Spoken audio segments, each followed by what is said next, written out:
working. Good evening, ladies and gentlemen. This isn't working at all. Good evening, ladies and gentlemen. My name's Steve Honeysett. I'm a season ticket holder here at Dulwich Hamlet, for those of you that don't know me. Welcome along to the first Football and War event to be held away from the campus of the University of Wolverhampton. You'll be hearing from me a little bit later on this evening, but first of all, I'd like to introduce you to Alex Alexandru, who runs the Football and War project. He's going to explain a bit about the project and also tell us what we've got in store this evening. Okay, thank you very much, Steve. Good evening, and thank you for coming along this evening. It's an excellent turnout. The Football and War Network was set up in 2016. The aim was that we wanted to bring football club historians and other historians, whether they were social historians, military historians, together, because what we were finding was that a lot of people were actually doing historical research around the First and Second World Wars in relation to their own clubs. But what we wanted to do was to bring that research together, so we had a number of aims of setting up the network. The first one was that historians from different clubs could talk to each other about their work and present their work. The second key aspect of that is we've set up a schools education project where we want to take football and war into the schools, so particularly primary school children can get to understand more about the First and Second World Wars from many different perspectives. And football is a great subject to get young children interested in history. And so over the last 3 years, we have run seminars every term, mostly at the University of Wolverhampton, but we've decided to change that now. We want to go into the football clubs, and Steve last year presented his research on Dulwich Hamlet and the Second World War. And it was at that seminar where we decided that as part of the club's fight to get back here at Champion Hill, that we would set up a seminar to put forward what Dulwich Hamlet does. So this is the first event we've held away from the university, but we will be holding events at other football clubs around the country. So it gives me great pleasure to introduce our first speaker, who is Jack McInroy, who has done a significant amount of work around the First World War, and a certain player, so I'm not going to steal your thunder, but he has written a book on the subject, and it's for sale over here. So after you've heard his great talk, please buy one of his books as well, because I know it's going to help the club as well. So with no further ado, I'm going to hand over to Jack. Thanks very much, Alex. Yeah, as Alex said, I'm the author of this new book about Hussein Hegazi. It's called Hussein Hegazi, Dulwich Hamlet's Egyptian King. Now, Hegazi was an inside forward for Dulwich Hamlet, out there, basically, in these fields just prior to the First World War. By way of introduction, I wrote a brief piece 20 years ago for a new publication and an occasional fanzine, really, called the Hamlet Historian. And it was put together by our dear friend Mcelroy, and I later took over from Mishi to become the editor. And we've had some wonderful pieces written in that over the years by various people, Roger and Steve and Mishi himself and lots of other people. My original article 20 years ago stated that Hegazi died in 1958. It wasn't the only piece of misinformation in the piece, and I managed to kill him off 3 years before he actually he died. I concluded the piece with a request for information about any career he might have had in Egypt. As none was forthcoming, I called up the Egyptian embassy in London to ask them to put me in touch with the Egyptian FA in Cairo. And when asked the reason why, I said it was about a little-known amateur footballer from 2 world wars back. And when I mentioned Hegazi's name, the man on the other end of the phone said, Hussein Hegazi is one of Egypt's greatest ever footballers. And I nearly fell off the chair. The book, I trust, shows Hussein Hegazi to be just that, the greatest Egyptian player of his generation, certainly the most popular player, the most decorated player, and the most revered player. What's that? Sorry, I've got to get used to this. Don't have to point it out. Ping. Oh, right, okay, thanks. So on and off over the years, I've been collecting information about this enigma and filling in the gaps myself. And some of the information has kindly been supplied by Hegazi's relatives, but the majority of the story has been pieced together by trawling through Egyptian newspapers from the 20s and 30s on microfilm, fortunately in English, not in Arabic. Hegazi was born in the Cairo region during the Victorian era, when Cairo was up and coming. And by the 1910s, with its grand boulevards and high-class hotels, Cairo would eventually be mentioned in the same breath as Paris. Cairo was also a place where Britain had some of its strategic military bases, with 30,000 troops filling the garrisons, and along with routine daily drills, football was played regularly. It was said during the First World War that hundreds of soldiers derived more pleasure from football than anything else in Cairo. Hegazi's father was a rural aristocrat, a wealthy landowner producing cotton. The fertile soil along the River Nile makes Egyptian cotton the finest in the world. In one report from the mid-1920s, Hegazi was described as a plantation owner, so he clearly inherited the family business. That's a close-up of that shot there. That was Dulwich in 1912, that photograph. Hegazi came to England in 1911 to study engineering at the University College London and soon joined Dulwich Hamlet, one of the most popular amateur football clubs in London.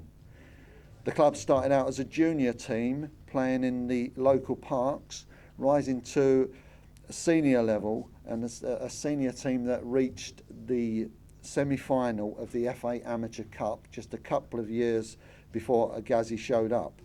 Pa Wilson, the founder, established the club in Dulwich Village in 1893 with the help of some teenagers from the local school and a handful of loose change. With his dazzling skills and technical wizardry, the young Egyptian centre forward or inside forward, the first African to play for Dulwich, immediately became the idol of the Hamlet supporters. 2 months into that first season, Hegazi caused a bit of a sensation when he left Dulwich to play for Fulham and then returned to Champion Hill the same week. Fulham were in the second flight of the English football at the time, which is where they're likely to be at the end of this season. Sorry, Fulham fans. And Hegazi scored on his debut for Fulham against Stockport County, but he never played for Fulham again, and thus left the amazing record of 1 game, 1 goal. You can read a fuller account of that saga in the book. But overnight, Hussein Hegazi's name was published, republished, telephoned, wired, and syndicated to untold newspapers around the globe. Some people have wrongfully stated that Hegazi was the first African to play in the Football League, but that isn't true. That honour belongs to Arthur Walton of Ghana, who played for Rotherham and Sheffield United 20 years earlier. In his 3 years at Dulwich Hamlet, Hegazi received glowing reviews. I've chronicled some of them in the book. Bizarrely, despite having a footballing genius in its midst, Dulwich failed to win a single trophy in that time. Instead, in the league competition, the formidable London Caledonians Scotsman based in London, were the Isthmian League champions on all three occasions, 11, 12 and 13, 14 seasons. While he was here, Dulwich built a new ground and an enclosure next door, and there on the all-weather pitch. That was the old, the new ground in 1912 on Greendale. Hegazi played in that very first match that opened the new ground, September 1912. 2 or 3 years later, during the First World War, and Roger may tell you more about this, the ground was requisitioned for army use, but it was the Hamlet's home ground right up until 1931, when the club moved back here to this very spot. We've been here since 1931, and we were here before 1912, so we haven't really gone far. One of the most interesting games Hegazi played was during Dulwich Hamlet's Easter tour to Holland in 1913. How about this for a scoreline? Ajax 1, Dulwich Hamlet 4. And our hero with 2 of the goals. Hegazi continued his studies at St Catherine's College, Cambridge. His freshman picture, this is a detail from it, was taken on Matriculation Day, and from his combed back hair to his tip-top two-tone shoes, he's ever the swaggering dandy. He won his blue, the first Egyptian to do so in what was described as the best varsity match for years. During the 1913-14 season, he juggled matches for the university side and Dulwich Hamlet. On one day, he played in the morning in Cambridge against the Casuals and made it back to Tufnell Park in the afternoon for Dulwich Hamlet's game with the London Caledonians.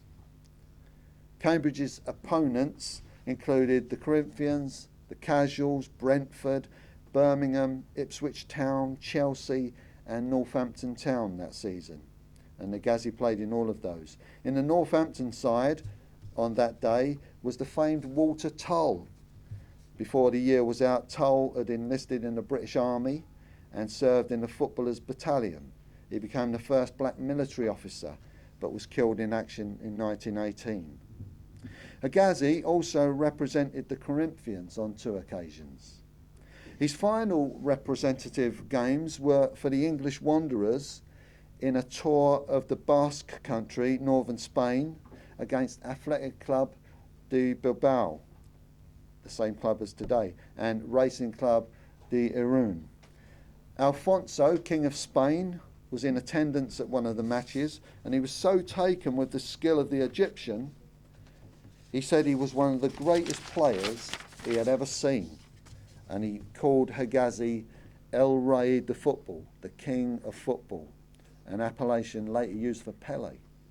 So 100 years before anyone had ever heard of Mo Salah, there was an Egyptian king, and he made his name while he was with Dulwich Hamlet. Ooh. There we go. Now, Hegazi returned to Egypt on the eve of the First World War, and as far as I'm aware, did not revisit Britain's shores, and he jumped straight into football, the football scene in Cairo.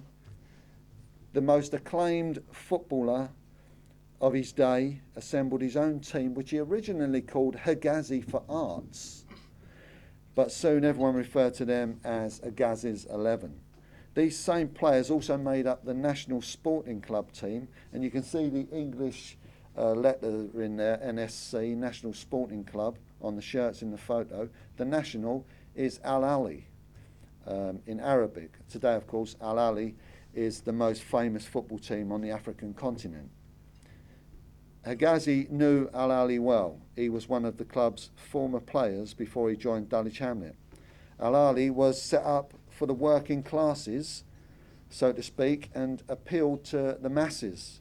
Before long, Hegazi had become the idol of the hoi polloi in the souks and bazaars of Egypt's capital. With this ensemble, Hegazi toured the provinces, promoting the beautiful game across the Nile Delta. As football increased in popularity, Hegazi hit the schools and colleges, playing exhibition matches against the youngsters and attracting a cult following in Cairo. His generosity and his amiable nature also ensured him a reputation far above his peers. Zamalek were the second most respected team in Cairo. Zamalek had a more aristocratic membership and was made up of those from the top end of society and included Egyptian royalty. So it's quite strange that the privileged son of a wealthy cotton plantation owner chose not to throw in his lot with the royals, as they are known. The two teams, Zamalek and Al Ahly, tried to keep apart, but they eventually met in 1917 for the first time. Hegazi's Al Ahly side beat Zamalek 1-0, and in the return a few weeks later the result was a win for Zamalek. This match was full of bad feeling, but no one could possibly have predicted the enmity that would arise between the two clubs and their sets of supporters over the next 100 years. Now, throughout the duration of the First World War and beyond, the British military teams had their own various football leagues, but there was also the English-Egyptian Football Association, which included native sides. This gave the opportunity for Al Ahly and Zamalek to come up against the best of the British forces teams. One prestigious cup competition, the Sultan Hussein Cup, was set up for this purpose. The new knockout tournament was a real booster to the servicemen and built up morale. Soon soldiers on leave from neighbouring Palestine were showing up in great numbers to swell the gates. So the Hussein Hegazi 11 were in a strange way providing a welcome service to the boys in Port Said and Cairo, and was much akin to what was happening at the requisitioned Champion Hill 2,000 miles away. On the screen are just some of the Allied forces teams that Hegazi faced between 1915 and 1930. Many of the scores are recorded in the book. Hegazi and his band of men were ever in demand. His earliest games against the country's former occupiers dated back to when he was a young teen in the early 1900s. So many rival opponents, both players and battalions, had come and gone, many having participated in the greater game that was the Great War, some sacrificing their lives for the greater good. Yet Hegazi remained a constant. One of his most memorable matches was the Sultan Cup final in 1921. By this time, Hegazi had switched allegiance and was now captain of his former rivals, Zamalek. A tremendous cup run saw his side conquer 6 British military teams: GCHQ, Royal Scots Greys, Middlesex Regiment, Royal Garrison Artillery, the King's Regiment, and the 2nd Battalion Sherwood Foresters. Cup holders, the Sherwood Foresters, were unbeaten all season, but Zamalek scored twice to no reply, both goals coming from the gifted feet of Hussein Hegazi. After the final whistle, Hegazi became the first Egyptian to hold the coveted trophy aloft. And then the same two teams contested the following year's final, which Zamalek again won by 3-1. Hegazi presented another masterclass and scored Zamalek's all-important 3rd goal. Prior to the World Cup finals, which began in 1930, the Olympic Games football tournament was the... Oh, one sec. Yeah, that's it. Sorry, I should have changed my slide. There we go. Sure. Getting a bit lost here. The Olympic Games tournament was a precursor to the World Cup, and it was the premier footballing event among the nations. For the Antwerp Olympics of 1920, Hussein Hegazi chose the Egyptian squad to travel to Belgium. Sadly, the competition was set up as a knockout competition, and Egypt went out after just one game. The Egyptian Football Association was established in 1921, with Hussein Hegazi as one of its 7 founding members, another addition to a remarkable curriculum vitae. Undoubtedly one of the foremost authorities on football, he was elected as technical advisor to the Egyptian FA and to the Egyptian national team. For the 1924 Olympic Games, player coach Hussein Hegazi captained Egypt in both their tournament matches. The 3-0 victory over Hungary at the Stade de Paris was nothing short of sensational. Hegazi's goal made him the oldest footballer to score in the Olympic Games, a record which remained intact for 88 years until another veteran, Ryan Giggs, scored for Great Britain in the London Olympics of 2012. Overnight, Hussein Hegazi's name was tweeted, retweeted, liked, shared, and globally linked to untold websites on the internet. Hegazi left Zamalek and spent a season with Seka Railways, Egypt's oldest club side. Then he transferred back to Al Ahly. Amazingly, all his fans went with him, which was true throughout his career in Egypt.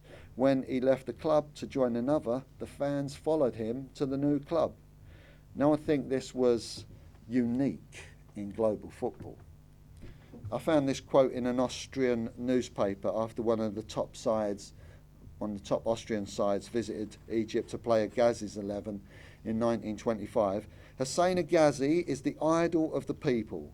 In the minds of the fans, he is a legend of legends who cannot be defeated. After the match, the most popular footballer in Egypt is surrounded by supporters waving their shawls. When Hegazi is not included in the team, there is always great disappointment. So the idol of the people, I'm not sure about this, but it was almost as if he had attained a pharaoh-like position of footballing immortality. Pharaoh Hegazi, perhaps, king of Egypt. In 1928, there was a bit of an unsavoury incident involving Al Ahly, and you can read about this in the book, which resulted in Hegazi leaving Al Ahly to return to Zamalek for a second and final time. It was there that he would see out the last couple of seasons of his long career, a career in which he won 16 major Egyptian trophies. One of Hegazi's final games on Boxing Day 1930 turned out to be one of the most memorable clashes of his twilight years. Zamalek against his old club, Al Ahly, and it was a pulsating match which ended in a 3-3 draw. And Hegazi was the key figure in a tremendous second-half comeback. With his side trailing 3-1, it was Hegazi's slide rule pass which fed another old-timer, Tufik Abdallah, who forced his way through to score.